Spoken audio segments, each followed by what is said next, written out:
And as soon as it says, oh, all right. Oh, now.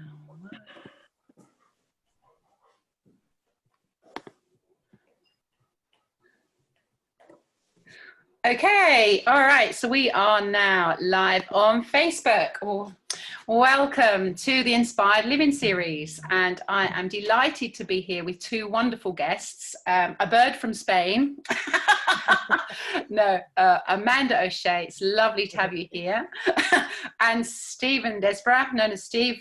I'm just delighted that you are both with me tonight. So I'm just going to get straight in, give a quick introduction. My name is Denise Holland. I run the business of Class Performance Excellence Within, and I call myself a transformative coach. So I have been working in the understanding, if you like, of human performance for over 30 years, but more recently, the last 7 or 8, with regards to the human mind. And I just help people to live a better life and to perform well and live well. So that's me. I'm going to introduce Amanda.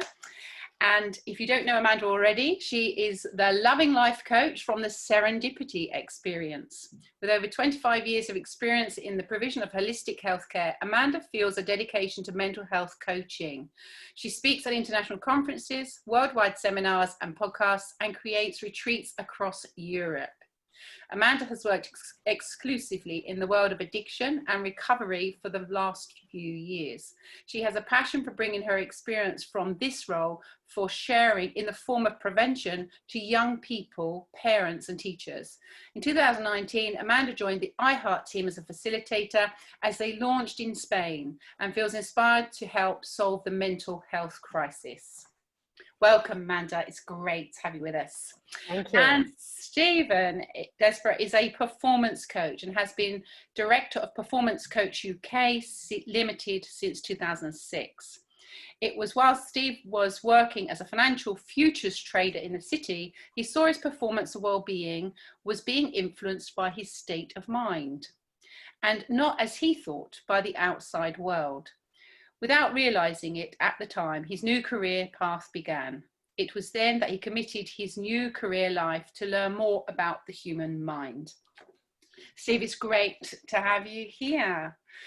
Wow. And we will ensure that all of our listeners have the opportunity to get in touch with you via your websites at the end, and I'll give you an opportunity to say what they are, but they are also on my website under this event and will be on the recording, which is going to be under the news on my website, so you'll have no problem finding it. So I'm just going to check to see if we have to go over to the live Facebook and to see if we have people listening in. Hi, Billy. It's great to have you here. Thank you so much for listening in. And however you do that behind the scenes, if there's any other people with the watch party, that's fabulous. But we're just going to press straight on into our conversation. And these conversations are inspired to help us to navigate this world of which appears to be really uncertain. And we came up with a title for this session called Living Well Despite a Changing and Uncertain World. And each of us, Amanda, Steve and myself, all work in very different fields, but we have come across an understanding of the human mind, of the human experience, which has allowed us all to have a lot more peace of mind and to live well, even though, you know what, the world seems it's going a little crazy out there. So I just would love to hand over to each of them and just to kind of introduce and to, settle in and to, introduce yourselves in terms of what are you up to right now? Amanda, would you like to go first? Oh, I will do indeed. So it's lovely to be here, and it's lovely to be in this little trio. So that feels really nice. Haven't seen you guys for a long time, but we've spent some very special times together. And it's a good subject, you know, and I think that Steve and I were chatting the other day about this title of uncertainty and the unknown and change. And I think, you know, I'm, as you said, I'm in Spain right now, so I'm having a different experience probably than people in the UK or people in America or wherever people are listening in from. But something that I think was really apparent to us was that we're always actually in uncertain times. We're always in uncertain times. And I don't know if we actually see it like that, because it seems like life's pretty predictable, right? It kind of seems like, oh, well, what we're doing today is probably going to be pretty similar to tomorrow. It was probably pretty similar to yesterday. And I don't know that as human beings, I think we spend quite a lot of our time in shock. You know, like, oh, I can't believe that's happened, or I can't believe that's happened, or you won't believe what's happened. And there's something about this understanding, when I came across this understanding in 2012, was I seemed to sort of find myself saying more and more like, oh, nothing shocks me. Nothing shocks me. But I still find myself actually like saying, oh, nothing shocks me, but I wasn't expecting that. So yeah, it's been a big, you know, it's been a big thing that's happened in this 2020. And it's funny because I saw the title, Uncertain Times, the world's changing, and straight away my thinking went to the pandemic. Yeah. Straight away my thinking went to COVID. But had us three got on a call this time last year and we'd had this title, right, before anything to do with the pandemic or COVID, we would have been talking about something else, you know? So it's so funny how it's kind of hijacked every conversation. And in a way that makes sense, because it's the thing that's most present, and it's the heart of most conversations of all of us worldwide, right? So there's something very interesting about this. Is so global. It's touched every single, I don't think there's any part of the world that it won't have touched. And there's something beautiful, even though that might sound a bit strange, but something beautiful in the unity of that. You know, there's a lot of things that are universal that we all share. One of those is the way our psychological system works. That's what the three of us all work with. And so this pandemic, in a way, has kind of, there's something about that. I'd like to speak about that a little bit, or explore that a bit on this call, about the unity. Beautiful. Yeah. Well, that's really set us up beautifully. I love that it's universal. There isn't anything that, you know, I can in my lifetime anyway, that has affected and impacted everyone's life the way this has. And yet there are many infinite experiences going on in people. And that's interesting. I think that's lovely. Let's go there. So Steve, what are you up to right now?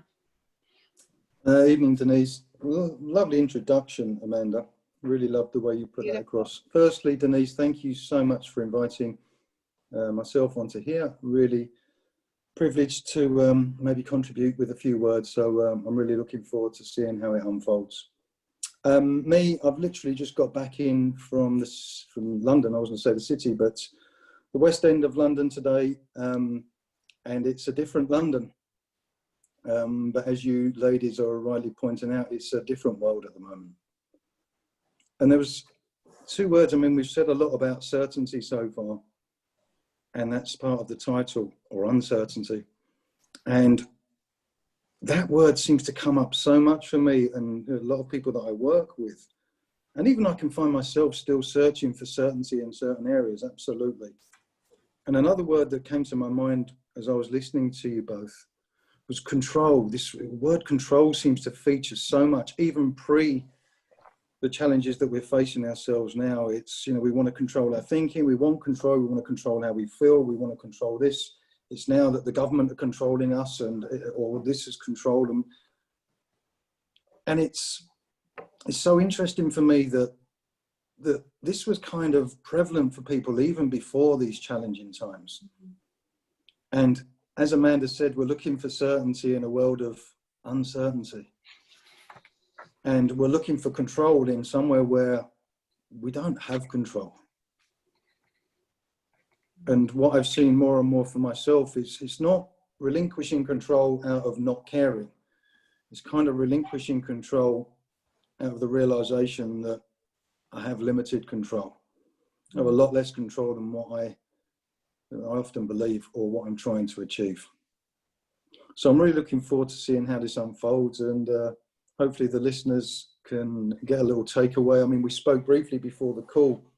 We touched on something, you know, what would be really helpful for people to maybe to consider or to learn or to see during this call. And, you know, you beautifully put, Denise, which reminded us about just being in service, which is, you know, how I see the work that I do.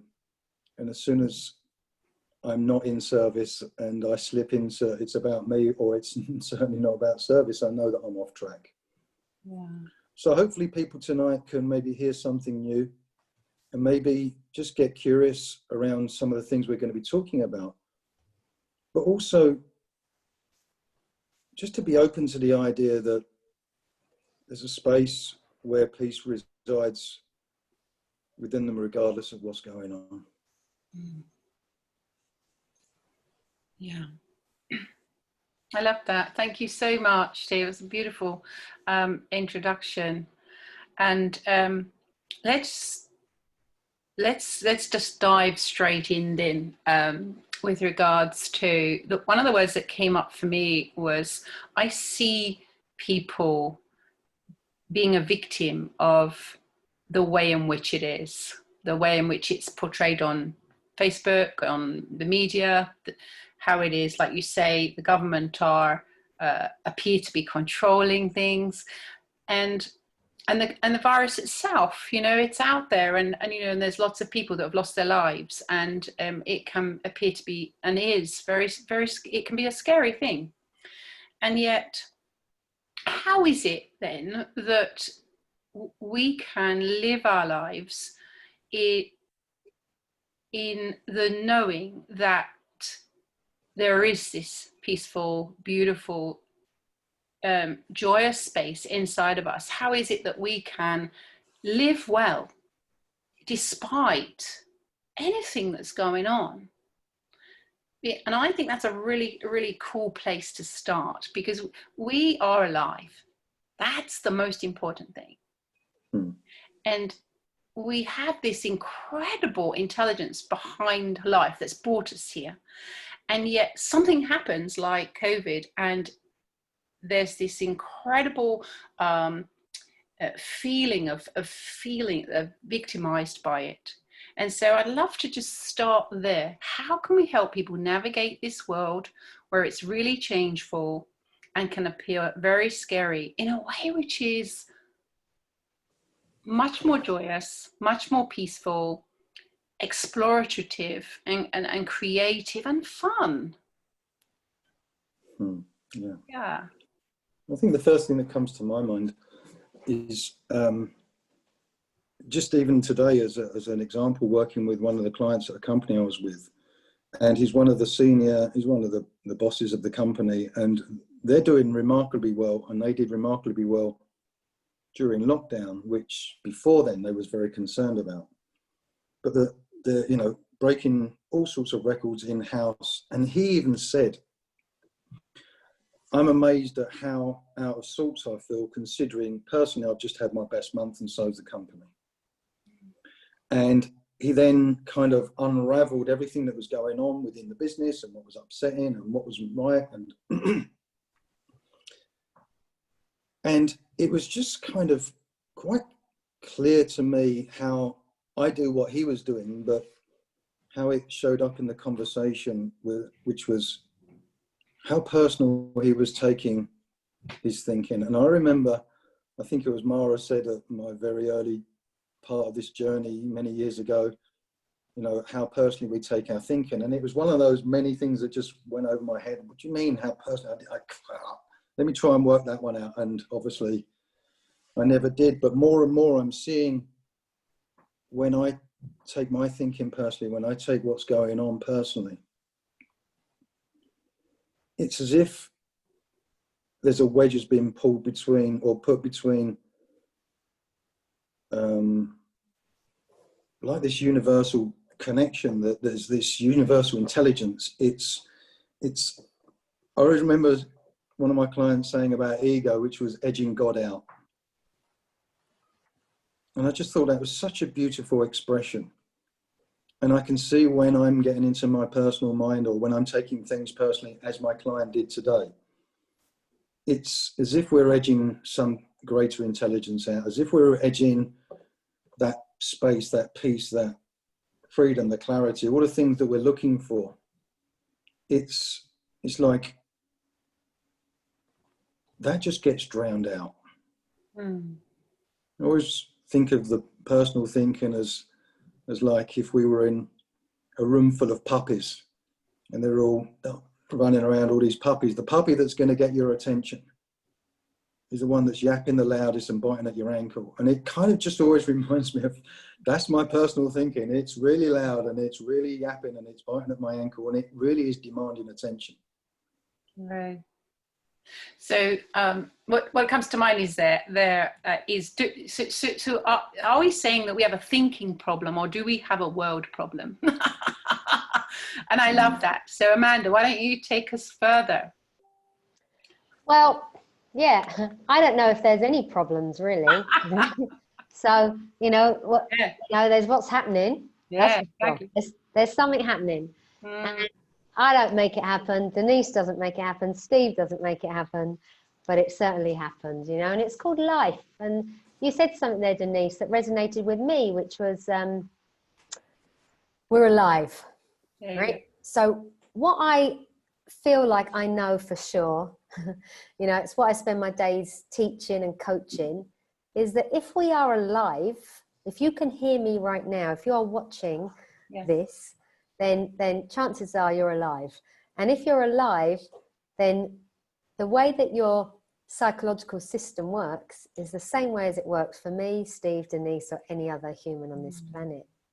And I love the fact that if we're alive, it does mean that we're thinking.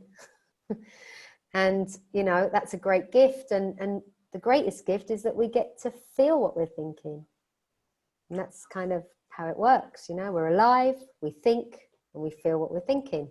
And the system repeats. And that's all that's ever happening. That's all that's ever happening. And so understanding that, and if this is the first time you're ever hearing anybody talk about this understanding of how the mind works, this is an invitation, I think, to really be open-minded tonight of what we might be saying, and if it's possible to put any thinking that you might have, any beliefs that you might have, if you can put everything to one side and sort of listen for something new, there's a good chance you might hear something new, because we are saying something which kind of goes against the tide. What we are talking about how our psychological system works, about how the mind works, how our thinking, feeling system works, is kind of, it's not really what the majority of the world believes. So, what I see, and I know that we all share and we all sing from the same sort of hymn sheet, is that we were born into a world that believes that things can affect us. That's what I was taught, that's what you were all taught. And so it really looks to me like the pandemic, lockdown, all of these things that we're talking about that's happening right now, it looks like they can affect me. And it looks like that to me, right? When I forget that that's not how it works, it looks like that to me. I can get into the, under the spell or into the illusion. So, but, we know that that's not true. And we're not saying there's not a relationship. We're not saying there's no correlation between what's going on and the experience we're having. We're just saying that you know, it's not a direct causation, if you like. So we're not feeling the pandemic, we are feeling our story about the pandemic. And that can change moment to moment for me. So I think I did pretty well, you know. In Spain, we had a very tight lockdown. We had 50 days, 49 days where you weren't allowed to exercise, go out the house, all of that. And we were, I've got 2 dogs, you probably just heard them barking, but I was able to, you know, go around the block. So we went around the block quite a lot, and we went to the bins to put our rubbish in the bins quite a lot. And, you know, it's like anyway, you find a way, don't you? You know, you can take the girl out of London, but you can't take the London out of the girl. So, you know, we find a way to do what we need to do. And I did pretty well. And I actually really was one of those people that in the beginning was like, oh, I really enjoyed lockdown. I loved it. I loved not having to go out, I did all that stuff. But about 2 weeks ago, I hit a little spot where it got pretty rocky inside my head. And I had a really sad experience for a few days. And I think just because we understand about how the mind works, it doesn't mean we're immune to ever having, like Steve would say, kind of off-track thinking, or, you know. And I did, for a while, I got quite upset and quite angry, you know, watching everyone in their masks and all that same conversation that we're all having, seeing the children in their masks. So, you know, I've been working with children going into schools, and they have to all wear masks here, and the teachers and everybody. And there was a real sadness with that came with that, that I hadn't really had in these past months. And so, I mean, it's something, you know, I hear you saying a lot, Steve, you know, that the difference before, I think, of if I had got sad, or if I had got, I don't know, any other kind of emotion, was trying to think, oh, that I shouldn't be like that. You know, I should get myself back into a happy zone about it. But being okay with being off track is also quite cool for me. Being okay that I'm angry, or that, you know, being okay that I can have all these full experiences, rich experiences of a situation. There's something about that, you know, that is quite nice. And actually sitting within that was kind of cool for me. But what I did notice was where my little, you know, whatever you want to call it, my ego, the victim, all of that stuff was started to take me down rabbit holes. So I felt sad. And then it's almost like I was looking to the outside world for, well, what's making you sad? Well, look at everybody in their masks. Oh yeah, and what about that happened in the family? And what about that, you know, the passing of a friend recently? And what about that, you know, and looking out for all of these sort of things, which I don't do as a rule anymore, because I'm teaching it all day long, that we don't look to the outside world to, you know, to as a source of where our feelings come from. But the moment I got into that little zone, oh, it's like clockwork, it came back, you know. And what about this? And what about that? And what about that? This kind of, whatever you call it, ego voice that's really trying to help me out. It's like, you're sad, and it doesn't want me to be sad. and it you know, and it's almost like whatever coping mechanisms I've come up with for the rest, you know, for my previous 51 years, of course my thinking's going to try and get me out of that sadness, or really justify why I've been sad. So it comes up with all sorts of nonsense. And what I'm grateful for is I know that that's not true. I know in the depth of my soul, or from the bottom of my feet, you know, in my heart, I know that that's not true, because I've seen it for myself, that no one and no thing can put a feeling in me. And I think that for me, like Steve says, was the, you know, the bow on the present, you know, to really see, after hearing this understanding, that, wow, feelings are only ever coming from one place. And that's kind of my thinking that's going on in the moment. And it really does look like the pandemic, a problem in my relationships, or all the other stuff that's going on can put a feeling in me. So I'm really grateful that I do this work, because I feel like I get a top up every day talking about this stuff, and that kind of keeps me sane, you know, and I love that, because for me that's the best job in the world, you know, being able to share with other people how our experience is created, and at the same time topping myself up to remember that every experience is a gift. For me, that's gold. But yeah, so I'll pass it on. I'll pass the ball on, and netball. I know Denise is into netball. I'll pass the ball back. Catch. Yeah, I love what you're both saying. I really do. And you know, we keep coming back to I wrote down well-being. You said we're alive, and you know, there, and we think and we feel, and I love that we're thinking creatures. And you know, the first time I really even looked at that, I didn't even have any eyes for the fact that we're thinking creatures. Like, what do you mean? And then I saw, oh my word, this really is true. We are living inside our own thought bubbles. And it's funny because at school, they're putting people in bubbles right now to keep them safe, aren't they? Yeah. Well, what if we could start to see that our entire perspective is actually just one big thought bubble. And within that, the system's got its own regulation structures. It allows you to have some thought, and then for it to, in a second, change. And that takes the feeling with it.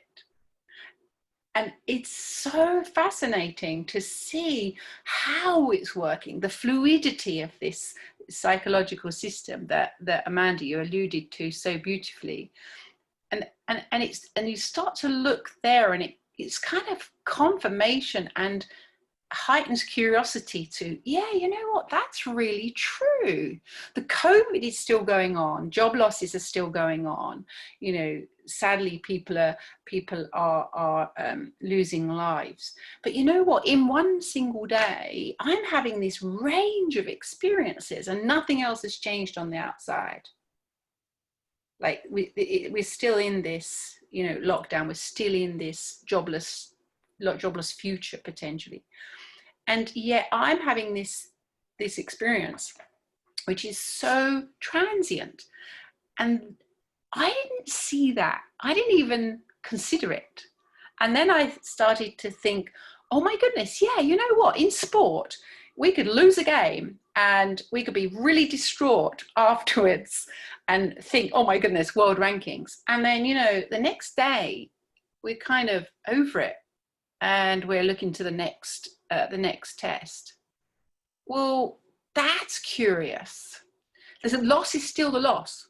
Yet 24 hours previously, we were having a different experience of the very same thing. So just maybe it's the reality that we experience is an inside job. And if it's an inside job,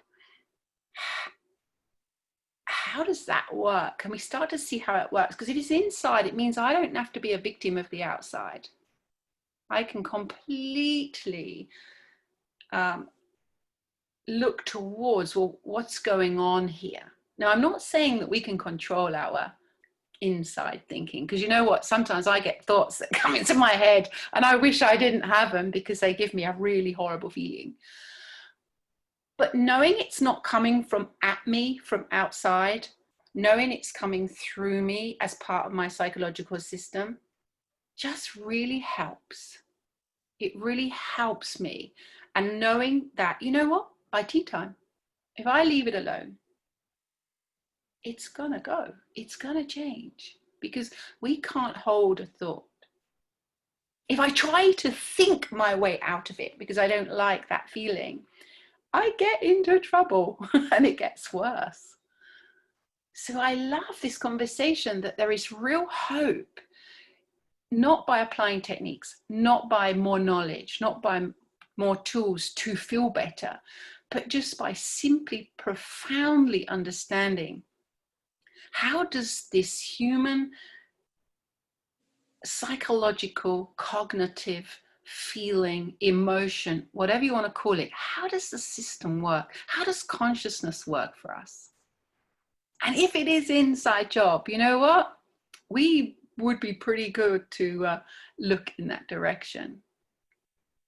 So that's really lovely. So guys, what comes up for you now in the conversation? You just take it away. Anything well, just following on from you, Denise, this was just so not even on my radar.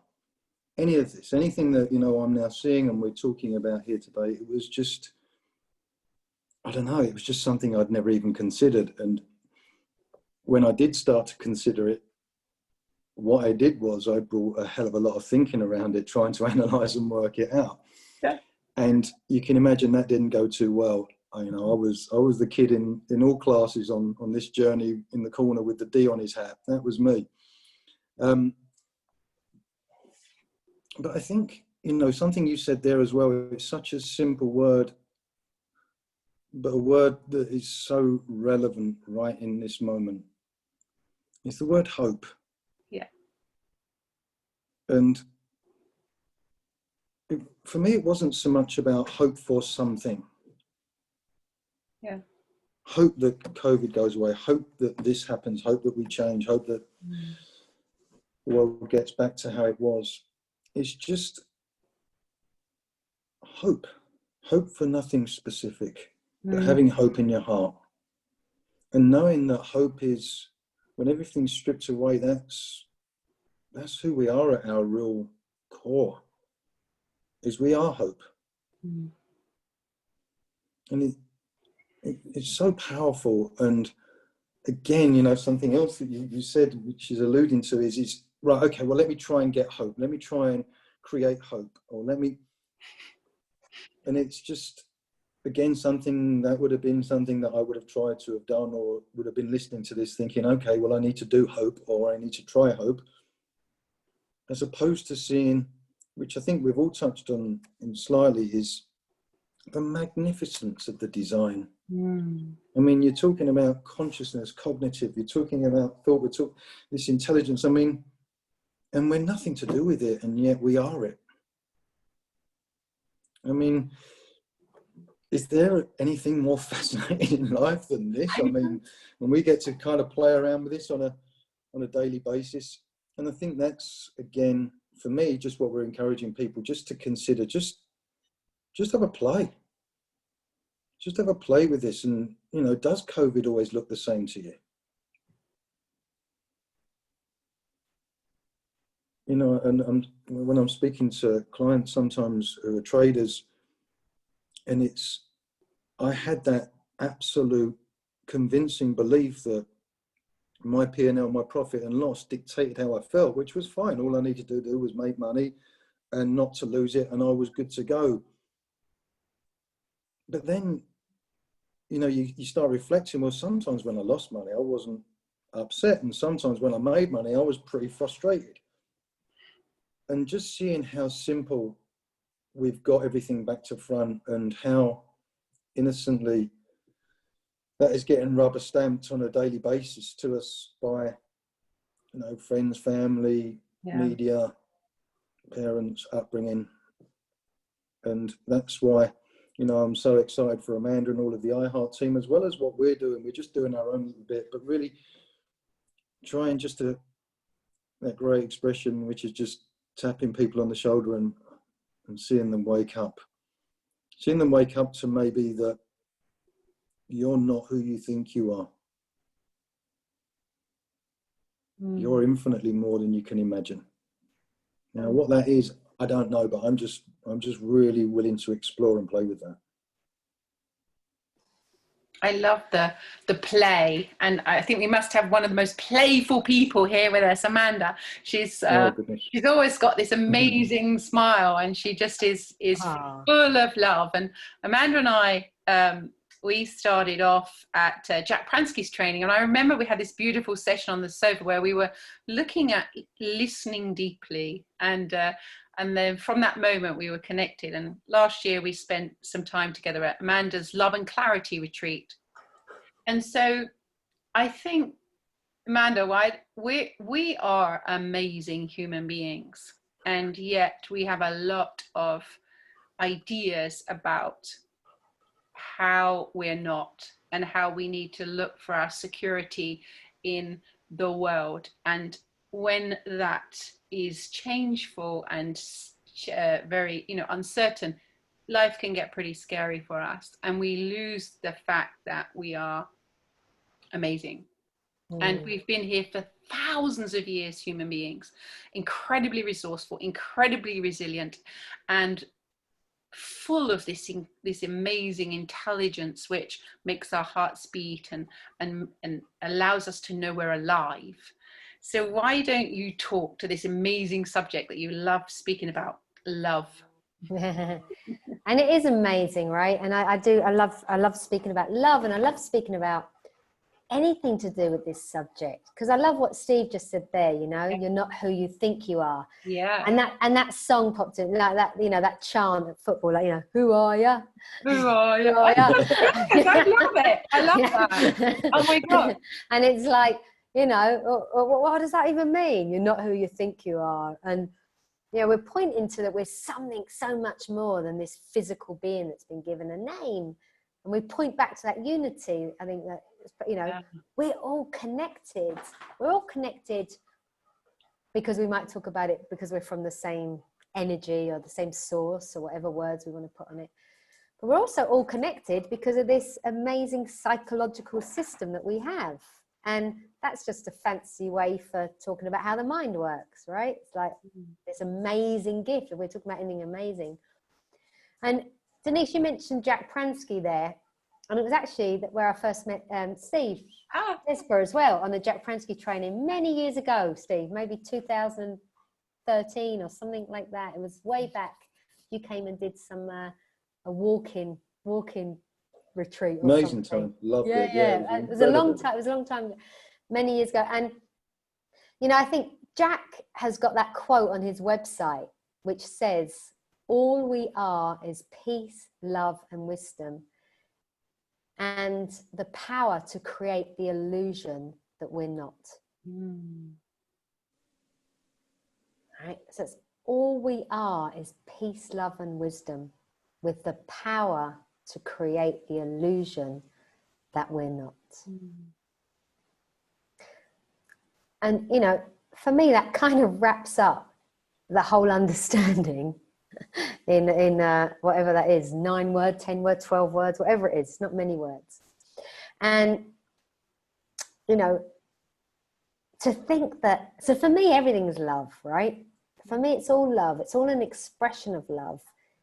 Even the fact that when we don't feel so good and we what we might call we're off track, or we're out of sorts, or we've come under the illusion, we are wrapped up in thought, all of that stuff, even that's all been created by that energy of whatever word you want to call it.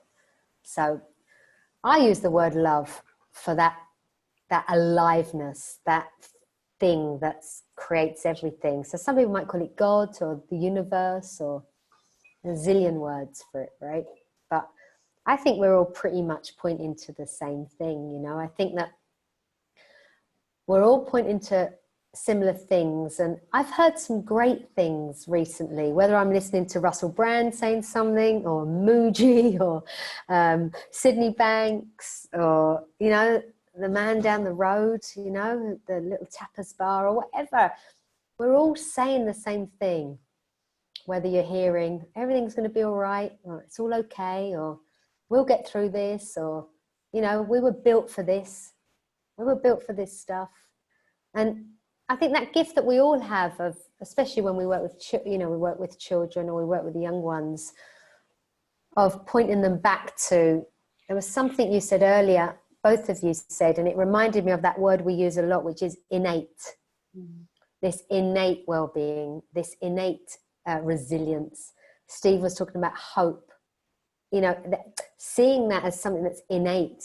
So we're born with it. You know, we're born to be hopeful. We're born to have all of these amazing kind of, I don't know, whatever you want to call them. In iHeart, you know, we used to call them the raw materials of being human, right? That's how we used to describe them. These, for me, they're all expressions of love, who we are, our true essence, what Steve was saying, who are you, you know, our true nature. So it's really cool when I hang out in my well-being. It's really cool when I hang out in that space where I'm in love with the world, where I'm in love with experience, whether that's good, bad, or ugly, just because of the fact that I'm alive and I'm having an experience, and I'm not, you know, I'm not scared of it, because I think that I'm not so scared of experience because I understand how the system works. And for me, that's super cool. And that's why we invite people to hang out with us for an hour or so, but also to stay in this conversation and look further. And I think we were talking, Denise, you know, we've talked before about, that's why we've all created programs. Because yes, you can hear something amazing in one moment or in 1 hour, but we all create programs because there's such a depth to this. And I want to share, I don't know about you guys, I want to share everything I've learned, you know, in like the last 8 years. I want to share that with everybody. And that, you know, I do see it like that. I do see it's the biggest secret in the universe. You know, I see it's the biggest secret in trading, the biggest secret in recovery, the biggest secret in sport, the biggest secret in, you know, education. I see that what we've got is so amazing. And, you know, because we're pointing back to what I would say, pointing back to truth. It feels like, and that's a big subject, what is truth? But, you know, pointing back to the way something works, the way, if we're interested in facts, if we're interested in truth, then we're pointing back to, well, how does the system work? And I think what we've all seen to be true is, oh yeah, it keeps proving itself again and again that, yeah, you know, we are, like you said earlier, thinking creatures. We are thinking, feeling creatures. So for me, you know, love is everything and love is ever present. And when it looks to me like when I forget how that system works, I can very easily go under the illusion of fear and victim and paranoia and all that stuff. So, you know, and then I come back. And I come back, bounce back, right? That's the, you know, the bounce back. I remember, really? Does it work that way? No, it doesn't. And you know that. So I bounce back and I bounce back. And that's what we're doing. We're bouncing all over the place. You know, I'm going to bounce the ball on to Stevie Des.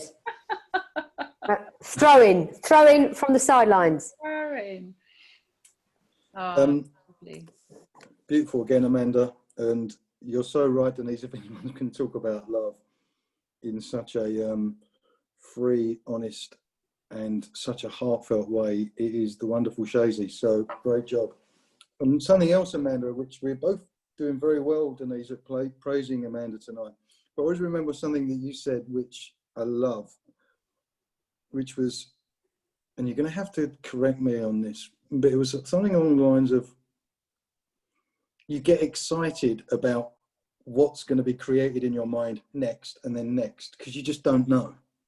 And it's this kind of excitement, this freedom to know. And I think I don't know if we spoke about this when we spoke last night, but I might have mentioned it to someone today at work, but it reminds me of Mr. Ben, and there's people who don't remember Mr. Ben. But Mr. Ben would go in this shop and he would put on this uniform and he would become a Roman emperor, or he would become a policeman, and then he would walk out the shop and he would be back to Mr. Ben again. And it kind of, that's what came to my mind listening to you. You know, we go into these dramas, into these stories, and just like, you know, good old Mr. Ben does. And then we come out and we find ourselves back again to our true nature. And there's no doing in that. that's just that's just the gift that we got when we signed up as a human. And it's just kind of, and to reiterate what you both touched on is, I can imagine if I was listening or watching this maybe for the first time, I'd be thinking, oh yeah, but yeah, you can't be positive, happy, love all the time. And we're saying absolutely not. You know, that is such an important thing. It's just that the downs, I think I can speak for all of us, we just have a different relationship with the downs, with the lows. And even times seeing the real richness in the lows, the real beauty in it. And not as I would have really rolled my sleeves up and tried to change the lows, but see more of the system of how, you know, we look at the trees right now and all the leaves are on the trees, and in a month or two they won't be, and in spring again they will be. And it's the systems, it's the system of the tides going in and out and us breathing in and out. And we're not supposed to be, in my mind, this positive, happy throw, always upbeat. That's not taking into account the power of our personal thinking, the power of the ego.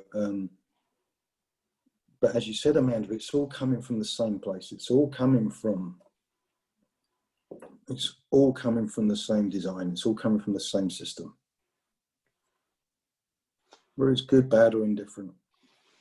And I remember I can't remember who it was, but, you know, if we look at that as up and down, as state of mind, as moods, in essence, it's just that turned up the other way, because there's a real neutrality to everything.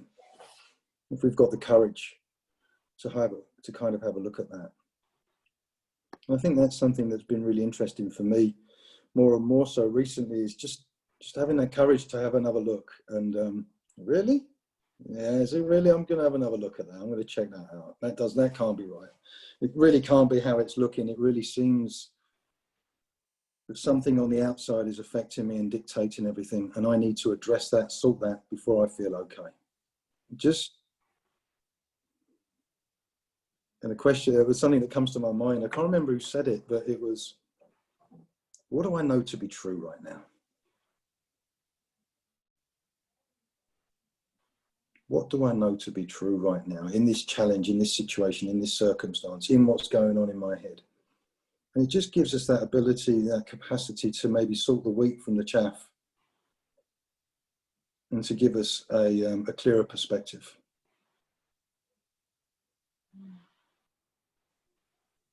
Thank you, Steve. Well, I just want to say thank you to Elizabeth and to Billy, who are online with us live. So thank you so much. And anybody else that's going to be listening to this recording later on. And I think what's coming up for me is that during this situation, this pandemic, occasionally I'm getting some real fear coming up for myself, but also for other people. And today, Mandy was talking about what's the one thing, what's the one thing, the ribbon, I think you said the bow or something. The bow on the present. Bow on the present. And yeah. The one thing for me is I continually get saved by remembering, and I can't think of another word, but by remembering that I'm not doing this. Like I'm not, I haven't got to come up with the answers. Like I haven't got to work this out. And if I thought that I did have to, you know what, when that happens to me, I get really panicked, because it's then on me to start to operate my whole perspective. And I can't, there's no way, like I can't control that. So when I know that I can look to this creative process in me, that there is this intelligence that's going to give me a thought, and it's going to give me what I need ripe for the moment that I'm in. it allows me to be really present. And it just brings me, it snaps me back to the present moment rather than try to work everything out for the future. And the more I'm able to stay in here, right now, in this moment, the safer I feel, because I get connected to that which I am, that which I'm made of. This system that somehow puts thoughts in my head, like, you know, where is this thought factory? Because you know what, if there was one, I would be ordering up the really nice ones all the time. And it's not, it doesn't exist. So I just go, I know I'm going to get some thinking, and I know it will serve me. And if I stay present and connected, I can rely on that. I never used to rely on the innate intelligence behind life, this creative process. I used to think it was me who had to work it all out and think my way into a nicer feeling. But when I see that, that's ridiculous, Denise. That's like saying that I'm responsible for my food digesting. No. It will happen. I'm alive. I will have thinking. And if you've never got really curious about that, it's such a good place to start.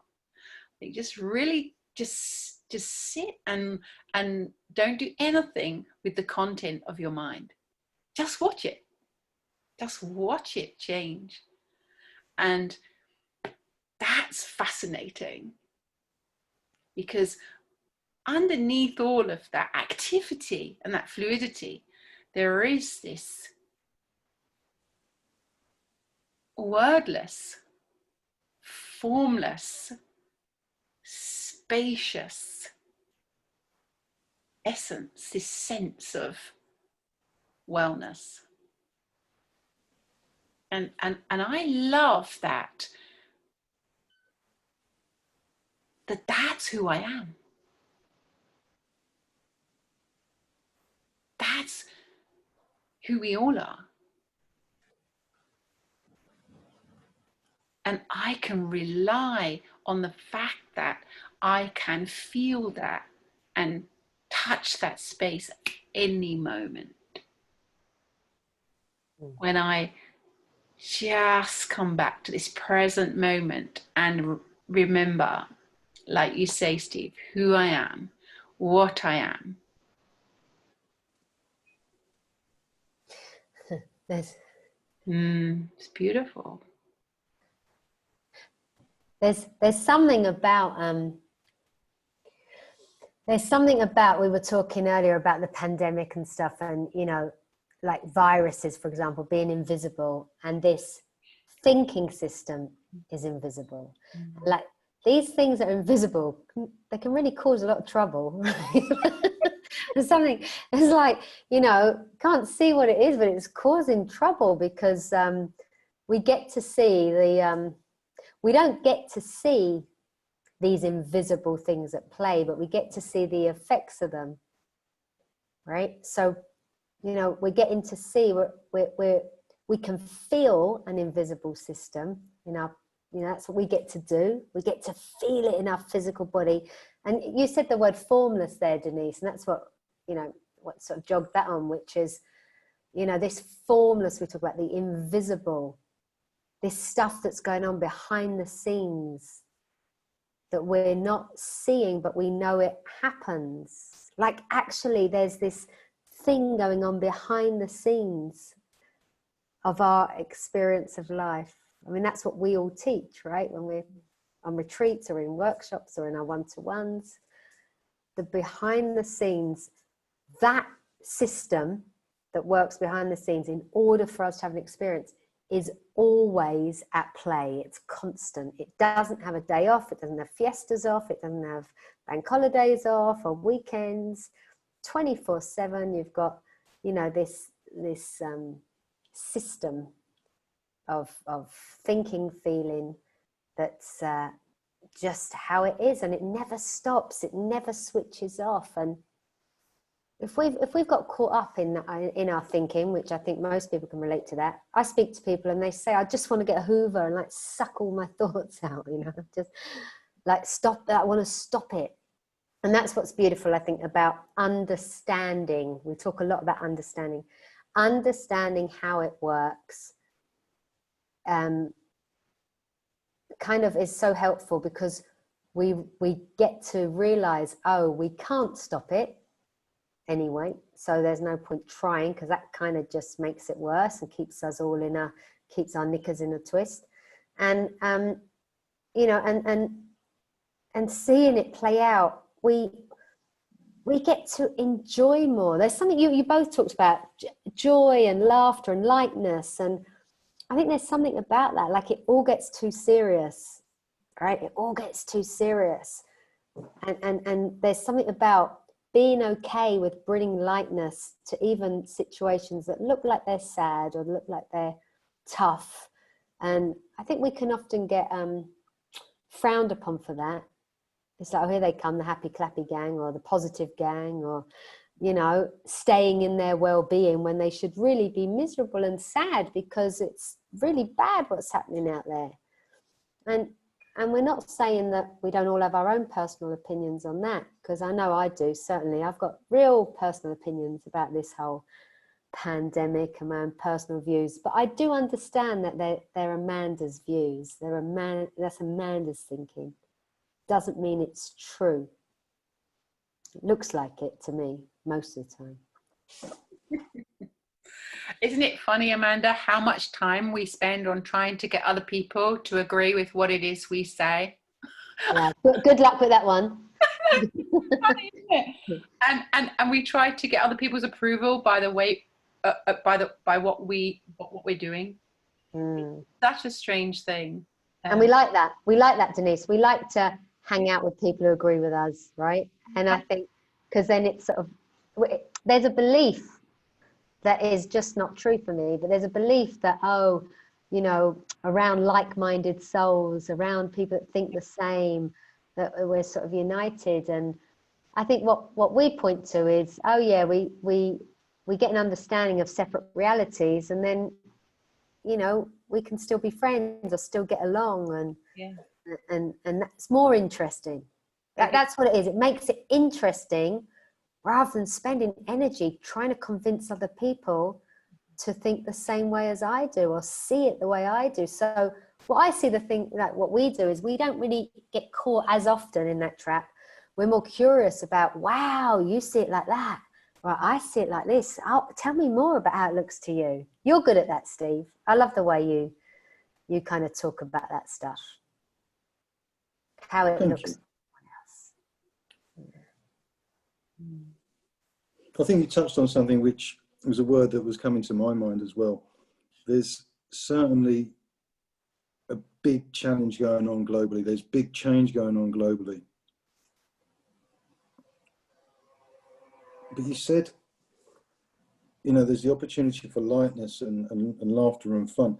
But I can just see, regardless of the pandemic, or, you know, I can just see sometimes how I can get into seriousness. I can take life seriously. I can roll my sleeves up, and it's just that opportunity to see the game of life, to see really, you know, when we strip it back,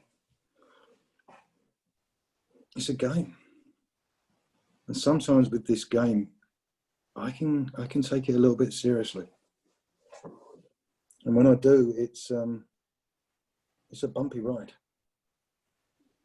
And as Denise said, you know, we remember we've got this beautiful gift of noticing. I mean, talk about gifts. What a gift that is. I'd like to shake the person's hand. You know, that gift of noticing when we are in our own way, when we do take life a little bit seriously. And our mind is gonna create the illusion that, no, don't be so ridiculous, this is serious, this is different, and this does need your attention.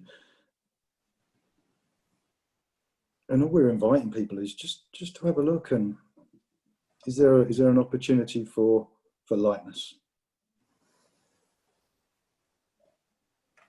That's beautiful. That seems like a really lovely place to stop. So I would like to just ask both of you, if you wouldn't mind, to just say, well, where can people get in touch with you if something's just piqued their curiosity and they want to get in touch with you to look further? Can you give them their details? Can you give them your details? Steve, do you want to? Yes, mine is Stephen with a PH at performance-coach.co.uk. Thank you. And Amanda? And mine is, my business is called The Serendipity Experience.